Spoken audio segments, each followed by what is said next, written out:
When most people think about investing, they think about stocks.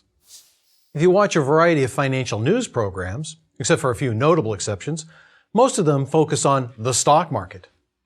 We also have lots of market indices to watch and prognosticate about that track stocks. But what about the bond market? The market for fixed income? It turns out that in terms of sheer size, the money in fixed income dominates the amount of the money tied up in equity or stocks by about 5-1 in the United States. In addition to the sheer size, and thus its importance, of fixed income as an asset class, I personally find fixed income very satisfying and attractive. The pricing relations are quite eloquent and beautiful. In comparison, as we'll see in detail in later lectures, the pricing of equity is a bit of a mess. To put it in perspective, bonds are referred to as fixed income because the income they provide, via coupon payments, are specified contractually. When you buy a bond, you know what the seller is promising to pay you.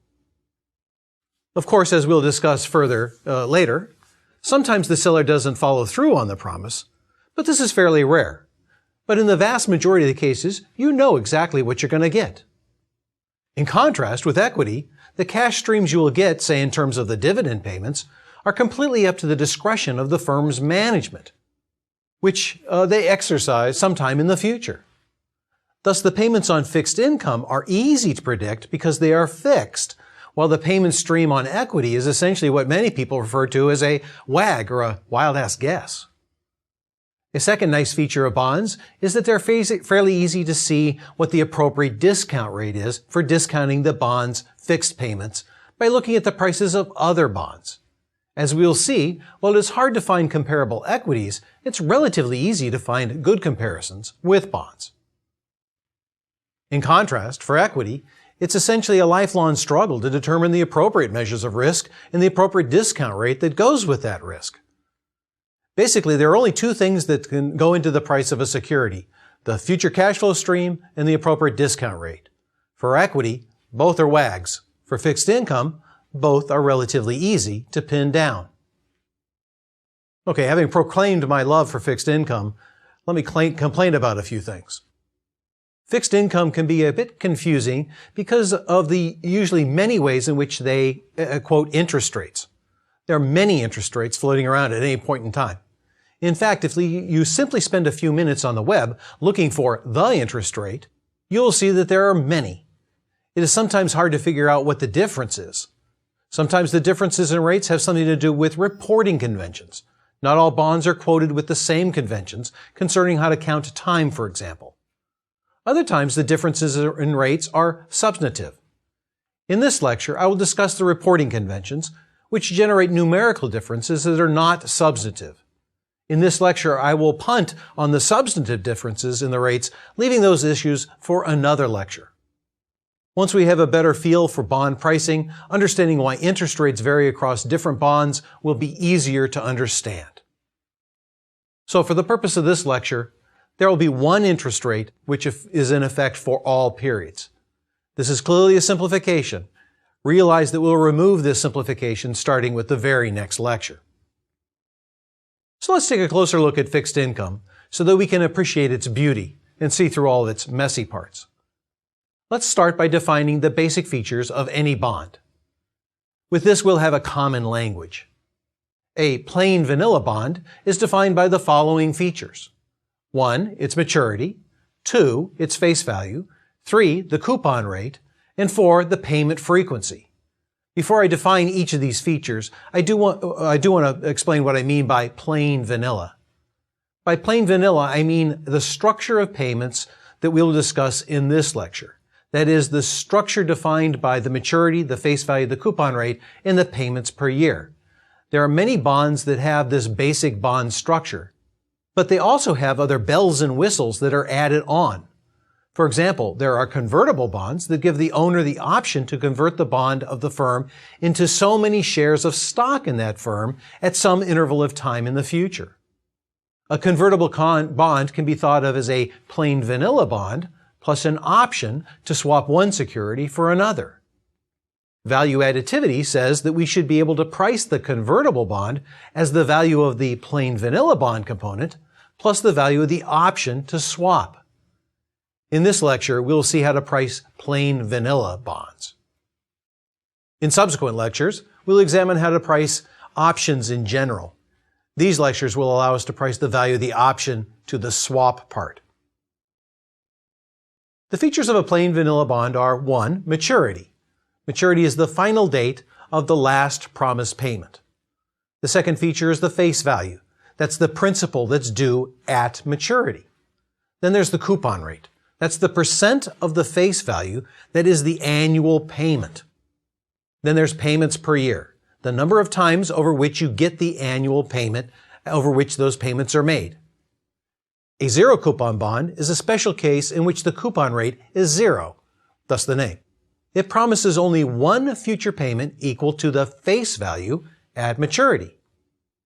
An example of a zero coupon bond is a U.S. Treasury bill, which is a bond issued by the U.S. Treasury with a maturity less than 1 year.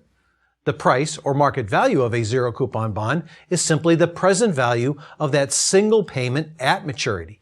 That is, the price equals the present value is the face value divided by 1 plus r raised to the t, where the future value, the face value, is the principal. R is the appropriate discount rate, and t is the number of years in which the payment is made. If, for example, the 1-year annualized discount rate is 2%, r equals 0.02, then the present value of a 1-year zero coupon bond with a face value of $1,000 is going to be 1,000 divided by the 1 plus the interest rate raised to the 1. That's equal to $980.39. For a zero coupon bond, or a zero for short, the price is always less than its face value when the interest rates are positive. Thus, sometimes these instruments are referred to as pure discount instruments, because they always sell at a discount to their face value. The only time that the price might be above the face value is when the nominal interest rate is negative. This only happens when the market expects significant deflation, i.e., a drop in the prices of goods at maturity. In that case, the purchasing power of $1 in the future will be greater than the current purchasing power of the dollar. Thus, if one gives up $1 now to get $1 in the future, they're giving up a dollar's worth of consumption at current prices to get more consumption in the future.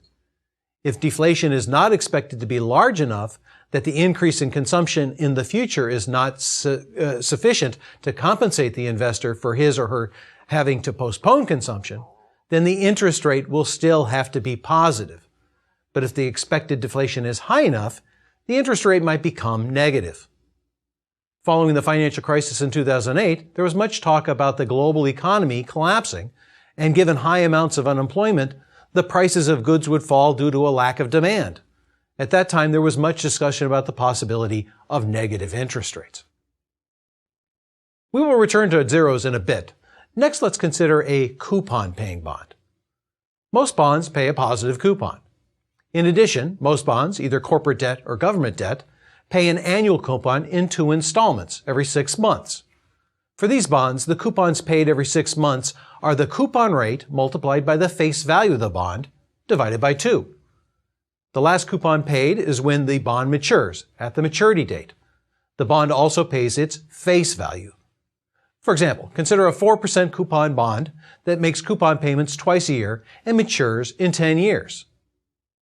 A timeline of the payments might show payments of $20 every 6 months with a final payment of $1,000 plus $20, or $1,020, which is the face value plus the final $20 coupon.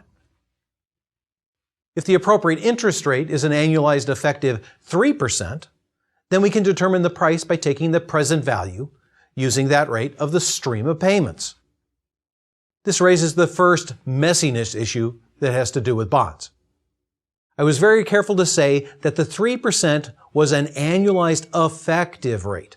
What does that mean? What is the alternative to an effective annualized rate? The issue has to do with how we discount payments received at 6-month intervals. There are 2 obvious things we could do. We could just use the interest rate, 3% in this case, divided by 2, to be the 6-month rate, and then using that 6-month rate, discount the cash flows back by the number of 6-month periods that payment is in the future. That is, the present value of the first $20 would simply be 20 divided by 1 plus 0.015. That equals $19, 0.70443. By the way, I've added a lot of decimal places here so you can check my numbers. Make sure that you're following along. Similarly, the present value of the second coupon payment is going to be $20 divided by 1.015 raised to the 2, and that's equal to $19.41323. The second thing we could do instead is just to use the annual rate and count time in years. With this approach, the present value of the first $20 coupon is what? It's 20 divided by 1.03, where the 3 is the 3%, raised to the 0.5, where 0.5 is counting half a year. That's equal to 19.70659. The second payment at a year from now is 20 divided by 1.03 raised to the 1. That's 19.41748. Now you can see the difference from what we did when we took the annual rate and divided by 2. Although the differences are minor, they do add up, especially if we have 20 coupon payments for a 10-year bond. These differences are due to something called compounding. The first method is consistent with the 6-month rate being 1.5% or half of 3%. Let's say you took out a loan in which you had to pay interest rate that was compounded every 6 months. That is, the 6-month rate is 1.5% every 6 months. What would you owe at the end of the year if you borrowed $10,000? After 6 months, you would owe what? $10,000 times 1.015, or $10,000, $150. Then after another 6 months, you would owe 1.5% on the original $10,000, but also 1.5 on the $150 in interest you owed after 6 months, but didn't pay yet. That is, you owe $10,150 plus 150 plus 0.015 times 150. You owe $10,302.25. Since the interest on interest is 0.015 times $150, that's $2.25. Thus, if you take the rate, the annual rate, and divide by 2 to get the 6-month rate, you're actually paying an effective rate more than 3%. Thus, you would say that the 3% is not an effective annual rate. Rather, if the stated rate is 3% compounded every 6 months, I would say that the equivalent annualized effective rate is really 3.0225%. In terms of nomenclature, I may quote a stated rate and a number of compounding periods per year. With such a stated rate, you should divide the number of compounding periods per year you should divide by the number of compounding periods per year to get what is referred to as the periodic rate. This is the effective rate for a period, which is something like half a year or 1/12 of a year. Then add that periodic rate to 1 and raise the whole thing to the number of compounding periods per year. The answer to this is how much you owe for every dollar that you borrowed at the stated rate. If you then subtract 1 from that number, you get the effective annual rate. For example, if I said that the stated rate was 3% compounded semi-annually every 6 months, then the periodic rate, i.e. the 6-month rate, is 0.03 divided by 2, or 1.5%.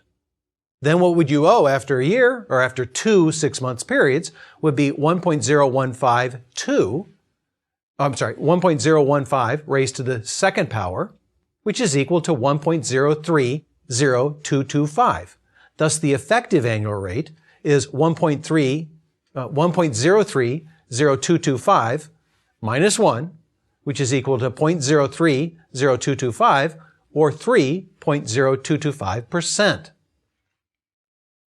Conversely, if we say that the effective annual rate is 3%, I'm saying that the 6-month rate is the rate when applied twice for 2 6-month periods that generates a payment of 3%. That is, the effective 6-month rate is the 6-month rate raised to the second power such that that equals 1.03. Or we're going to take 1.03, raise that to the 1/2 power, minus 1. That gives us a 6-month rate of 1.4889%. That is, if the effective annual rate is 3%, then the effective 6-month rate is going to be less than half 3%. Thus, if you're borrowing money, the effective rate that you pay will be larger than the stated rate when the interest is compounded frequently. The more frequently interest is compounded, then the greater is the effective annual rate above the stated rate.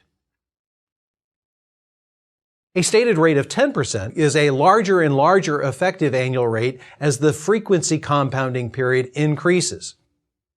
However, there is a limit to how large the effective rate can get. In fact, if interest is compounded continuously, say every nanofraction of a nanosecond, then there's a mathematical result that the effective rate is simply exp raised to the r times the t minus 1, where r is the stated rate and t is going to be 1 to make it an annual rate. Similarly, if the stated rate is r and it is continuously compounded, then the present value of $1 t years from now is simply 1 times exp raised to the negative rt. Note that exp raised to the negative rt is a number less than 1. Thus, the present value is a fraction of the future value. The greater the stated rate, or the number of years, the present value is a smaller fraction of that future payment. You should think of the differences as just resulting from the differences in the convention used for quoting rates. As we will see, although the effective rate tells you something about what you pay if you're borrowing and what you get if you are lending, there may be some good reasons why you use a non-effective stated rate. We'll return to this later when we see how to price a bond given an effective rate. Okay, so that was a long but necessary aside. Let's go back to our pricing of our 10-year 4% semi-annual coupon-paying bond. In general, if the effective periodic rate is R, the face value is FV, and the coupon rate is C, the number of compounding periods is K per year, and T is the time to maturity, then the price of the bond will be given by the following formula. The price is going to be equal to the coupon rate divided by K, so that's going to be the rate per period, multiplied by the face value. All of that divided by the periodic rate, K, R sub K. Multiply that by the quantity 1 minus 1 divided by 1 plus the periodic rate, all raised to the total number of periods, which is T times the number of compounding periods per year. For example, if the stated rate is 4% compounded continuously, then the effective rate is going to be exp raised to the 0.04 minus 1. And that's equal to 0.040811, or 4.0811%. Then use this effective annual rate to convert to an effective periodic rate according to the payment frequency of the bond. So if the payment frequency is twice a year, the right rate to use in the formula would be R sub K is equal to 1 plus the rate that we got before, raised to the 1/k power minus 1. In this case, it would be 1 plus 0.040811. Raise that to the half power, because we're going to compound twice a year, minus 1. That gives us an effective 6-month rate of 0.020201. You see what I mean by messiness? Note that the first part of the formula is just the formula for the present value of an annuity, which we saw in previous lectures. The coupons are an annuity that pays the annual coupon rate divided by the number of compounding periods times the face value every K periods per year over all those years for a total of T times K periods. That is, we're going to have 10 times 2 equals 20, $20 payments. In order to use the standard annuity formula, we need the effective 6-month rate. Let's price the bond as if the effective annual rate was 3%, say. Then the 6-month rate is simply RK, it's equal to 1 plus the interest rate raised to the 1/k power minus 1. So this is going to be 1 plus the annual effective rate raised to the 1/2 power minus 1, and that's equal to 0.014889. Using the formula, the present value of the coupons is then going to be $343.75. And the present value of the face value is simply going to be the face value divided by that annual effective rate raised to the 20th, which is $744.096. Thus, the whole bond is worth $343.749 plus $744.096, which is equal to $1,087 plus 84 cents. One of the reasons bond rates may not be quoted in effective terms can be seen in the following example. Let's consider the price of a standard plain vanilla 4% coupon semi-annual paying bond that matures in 10 years. What is the price of the bond if the stated rate is the same as the coupon rate and its compounding frequency is same as the rate at which the coupons are paid? That is, in this case, say twice a year. Then the periodic effective 6-month rate is going to be, what? 0.04 divided by 2, or 2%.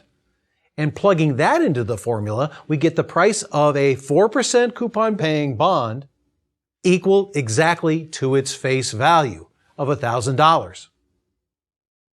Such a bond is said to sell at par.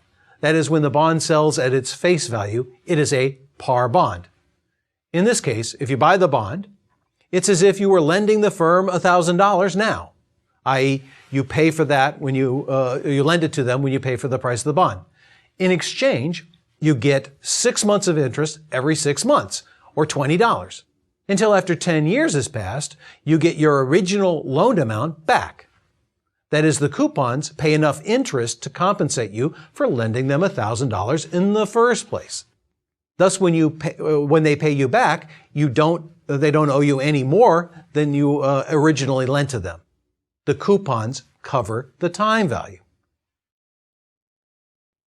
Notice that if we had used an effective annual rate of 4%, then the periodic rate would be, what? 1.04 raised to the 1/2 minus 1, that's equal to 0.019804, which is less than 2%.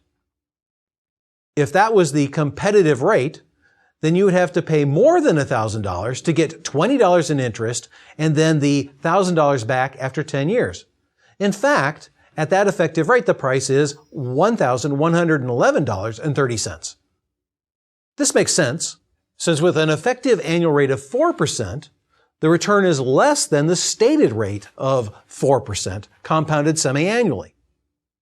Thus, the lower the effective rate for the same fixed payments in the future, you just pay more. The convention is to quote rates for bonds that pay coupons semi-annually as the stated rate based upon compounding twice a year. That is, the stated rate is twice the effective 6-month rate. If rates are quoted in this way, then if the stated rate is equal to the coupon rate, the price of the bond sells at par. If the stated rate exceeds the coupon rate, then the bond will sell at a discount, i.e., it's a discount bond. By paying less get the same stream of future payments, you get a bigger return. And if the stated rate is less than the coupon rate, then the bond sells at a premium. It is called a premium bond. So far, we had looked at what the price would be given an interest rate. Actually, what happens in the markets is that investors decide how much they are willing to pay for something, and then the financial press reports a rate that is consistent with that price. The rate that they report is something called the yield to maturity, or YTM for short. We will look at how to calculate a YTM in a second. But first, I should note that the yield to maturity is a special case of something referred to as an internal rate of return, or IRR for short. An IRR is a general concept that doesn't just apply to bonds. It also applies to any investment. So what is an IRR?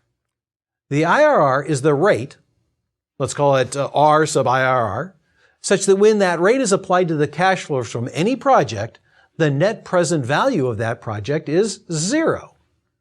In most cases, you can think of the IRR as a break-even value of interest. In most cases, if the interest rate in the market for the project is less than that IRR for that project, then that means that the market discounts the cash flows such that this is a positive NPV project. If the market rate of interest is greater than that, then the NPV will actually be negative. Thus, the IRR is sort of a dividing line in terms of the interest rate between a project being a good idea, positive NPV, and being a bad idea, being a negative NPV project. I keep qualifying the statement in most cases because there are some cash flow streams in which there's both positive and negative values for which the IRR actually does not do a good job of ranking NPVs. This doesn't happen with bonds, with the cash flows that bonds typically have, because all of those cash flows are always positive. The yield to maturity is the IRR on the project buying the bond at its current market price and holding it to maturity. Thus, it is the return you get when you pay the current price and hold it until it matures. As we'll see, the YTM is kind of an average of returns over all the years until maturity. We'll return to this in a subsequent lecture when we consider yield curves, in which there's not a single interest rate. Okay, so let's consider some examples of yield to maturity. Consider the yield to maturity of a perpetuity that pays $1 every year with the next payment exactly 1 year from now. Let's say that this bond is currently selling for $20. What is its yield to maturity?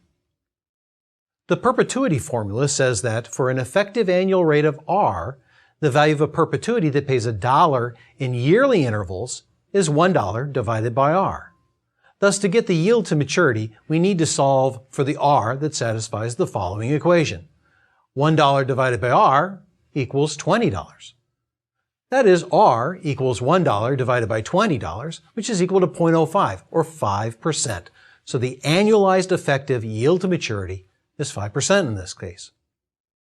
Clearly, if the market price is lower than $20, then the yield to maturity is higher than 5%. To get the present value to be lower, we have to discount at a higher rate.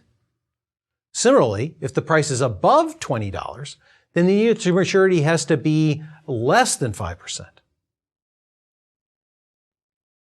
Let's consider the yield to maturity on the bond discussed earlier that pays a 4% coupon every 6 months and has a face value of $1,000.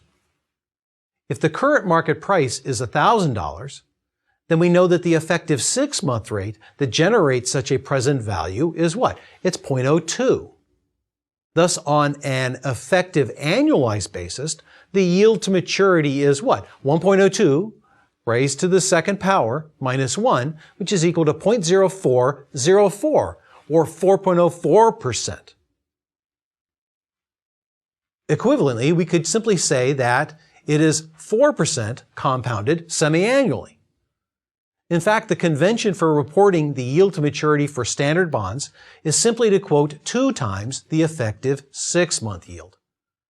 Thus, if the price of the bond was $1,000, the financial press would say that the yield to maturity is simply 4%. Realize that such a bond is really paying slightly more than that because you can invest the coupons sooner if it pays them every 6 months rather than every year. A $1,000 face value bond that pays 4% coupons once a year that sells for $1,000 has an annualized effective yield to maturity of 4%. If you were to discount such a payment stream at 4.04%, the price would actually be less than $1,000. Thus, you would prefer to buy a bond that pays a 4% coupon, paying it in 2 6-month installments for $1,000, rather than pay $1,000 for a bond that pays a 4% coupon only once a year. The yield to maturity associated with the semi-annual payments is larger than the yield to maturity on the equally priced annual coupon paying bond. What is the yield to maturity if the price of the semi-annual 4% coupon $1,000 face value bond is $9.75? We know it must be greater than 4% semi-annually compounded yield to maturity. But how much more? The financial press will calculate it for you. And you can also use canned functions on financial calculators or in spreadsheet programs. But it's kind of instructive to see how these programs would calculate it. Consider the bond we've been talking about. Consider a spreadsheet of how you might calculate the value of this bond for any given quoted yield to maturity. In such a spreadsheet, you would list all the cash flows and the times in which they occur. And then, for a given discount rate, you would calculate the present value of that stream of payments. For starters, let's say that you use the yield to maturity at 0.04. This yield to maturity abides by the reporting conventions and as such is twice the effective 6-month rate, which is 2%. Thus, the present value of the first payment of 20 at t equals 0.5 is going to be 20 divided by 1 plus 0.04 divided by 2, or 0.02, all of that raised to the 1 power for one 6-month period. That is, the 6-month rate is 0.04 divided by 2, and the exponent is the number of 6-month periods. That's going to be one 6-month period. 0.5 years from now, right, after one 6-month period, that's when we need to discount that value back. The value is then the sum of each of the present values for each of these payments. As we've shown before, the present value of this bond is going to be $1,000 if the yield to maturity is 4% compounded semi-annually. But remember, the price is, $975. Thus, we need to change the yield to maturity until the value drops to $975. Do you want to increase the yield or decrease the yield? You want the price to fall from $1,000 to $975, so you want to increase the yield to pull down the present value. But how much do you need to lower the yield? How can you get an exact number? Well, you can either keep guessing by plugging in a new number each time, or you can use your spreadsheet to solve it. Most spreadsheets have some sort of optimization routine that you can use. By the way, if you do that in this case, the answer to the yield to maturity is 4.3104%. At the yield to maturity, the present value of that stream, at this yield to maturity of 4.3%, right, the value is $975. In this lecture, we've seen how to price bonds given an interest rate.